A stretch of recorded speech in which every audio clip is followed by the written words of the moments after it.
Well, hello again, everybody. I somehow managed to put my finger on the damn off button on my phone, so I only got about a third of the way through the video and shut it off. And that part, unfortunately, is lost in time. So I've uploaded the first part of this, and I had just gotten to where I was going to talk about krill. So we're going to start talking about the krill now. You can see these red devils are getting very antsy for some food. Again, this tank was just cleaned here this morning, so they are hyper hungry and ready. Anyway, right above them is the can of jumbo tetra krill, a tetra jumbo krill, I should say, that they will be getting their food from here pretty soon.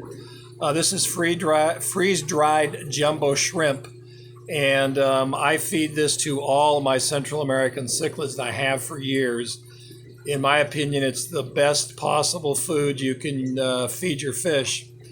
And there's a couple downsides to it.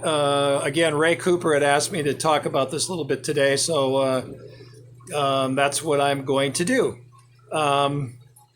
First thing is you got to make sure with freeze-dried food that you put it in water and let it soak for an extended period of time before you feed the fish. If you take the freeze-dried food and just toss it in the tank and the fish start gobbling it down, it's going to be very bad for their stomachs and gut because that stuff's going to expand once it gets watered. And that can cause bloat and cause all kinds of issues. So please feed the fish after the stuff has been soaked. I just soak it in a plastic, I use the old yogurt containers my wife buys her yogurt in.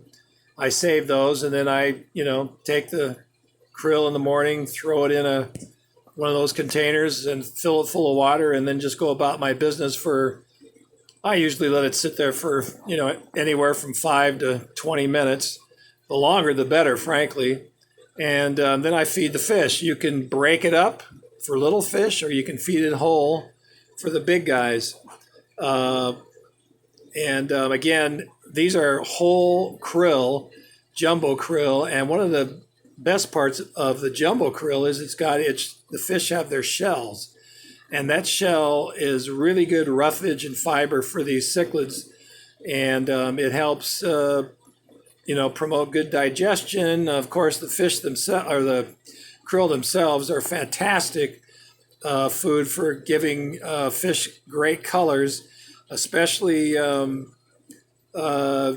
reds, yellows, oranges. All those colors are really enhanced when you feed your fish krill. And I feed these fish krill once a day, and then I of course feed other foods as well. But morning time, it's krill.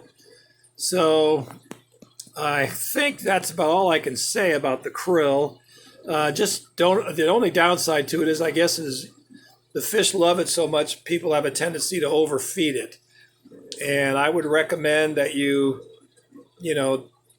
just like I do with the tape on my tanks and the rest of it, I always use the same amount of krill for these fish. And, start with, depending on how many fish you have, it's kind of just, you're just going to have to kind of play it by ear. But basically, I throw enough krill in here to where it disappears in about 2 minutes.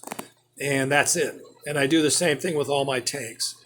If you throw in too much, the fish will tend to, at some point, stop eating it. And then this stuff is very, can foul the tank really quick because it is big hunks of krill. And something like that can get pretty nasty and foul the water if you overfeed it and let it sit there.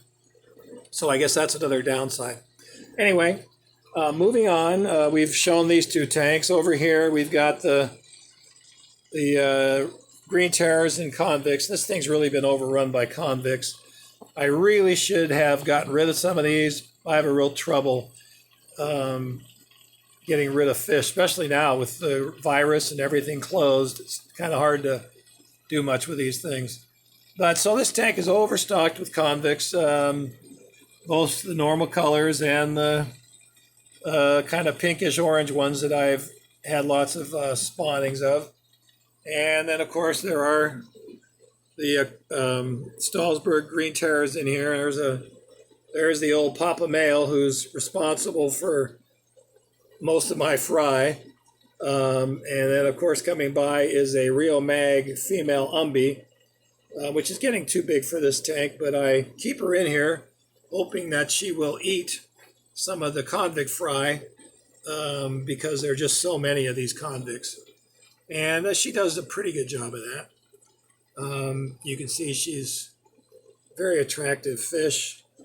And then again, back there is Papa, who has, like I said, spawned a lot of green terrors. So we're going to go in the other room now. Hopefully I will keep my finger off the off button on the top of my phone, and we'll manage to get this done in 2 takes. Over here is my green terror tank. And these green terrors, they're also hungry for lunch or dinner. And I've got some umbies in here too. This is the only male I have. This is again, a Rio Claro Rio Mag cross.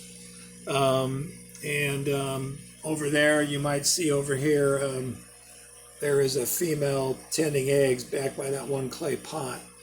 But there are still, I don't know, 100 green terrors in here, and they are maturing. I've got lots of males that are in that 10-inch range now, and they are really spectacular. At some point, I will have to get some of these out of here, offer them for sale somehow. But again, with the virus and stuff, I'm not doing much of going out and anything like that. So we're just watching them grow and enjoying them. But they are really spectacular. Also back there is a Fred that my buddy Kevin gave me that's growing quite well. You may see him. This is a 600-gallon tank, and I'm looking at it from the end instead of the front. So you're looking at it from the 4-foot. It's a 4-foot by 8-foot tank, so you're looking through the 4-foot side into the full 8 feet, and you can see the various green terrors and umbies and what have you. So that's what's going on over here. Again, these guys love their krill too. Everybody grows really well on the krill. Just don't overfeed it. Make sure you soak it. And, you know, for some of these littler fellas, again, I break it up. You can take the whole piece of krill and throw it in, and the big guys will eat it. And then for the little fellas, you can break it up, and they will tear it to pieces and, you know, have a great time. Way back there, I've got a spawning female tending eggs, and this is again of the green terrors. And I believe there's another one back by that clay pot. Oh, there goes the female umbi chasing away people that got a little too close to her wrigglers. So, moving on. 2 more tanks, and then we'll call it a day. This is my all-convict tank, which I've really enjoyed. It's just an 80-gallon tank, but it brought me back to my, you know, origins. And there are some really spectacular convicts in here. You know, you just can't go wrong with convicts. They're just a great fish. And then over here, this is my big fella, my big male Dovii, who is, he's getting really good size now. He's well over 20 inches at this point. We may go to the front for this guy. And he's sharing his tank with some of these little convicts you can see all over the place, and every now and then he'll catch 1 or 2 for dinner. And of course he's fed the krill just like everybody else. And we also have some chanchos and a few red devils. Only a couple red devils left in here.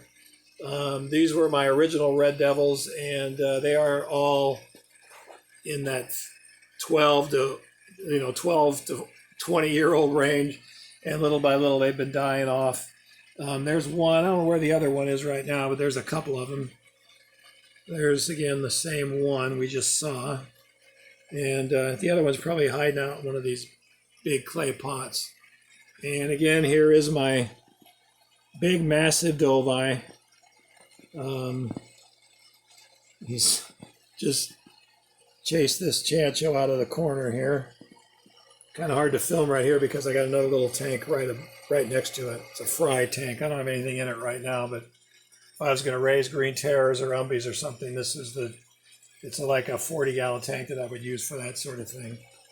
Anyway, there's the Dovii coming out from his rock. You can see the big notch on his head now, nuchal hump.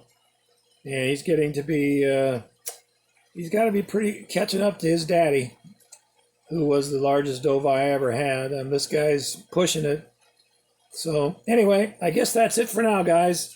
Hope to talk to you again. Take care, everybody. Please wear a mask.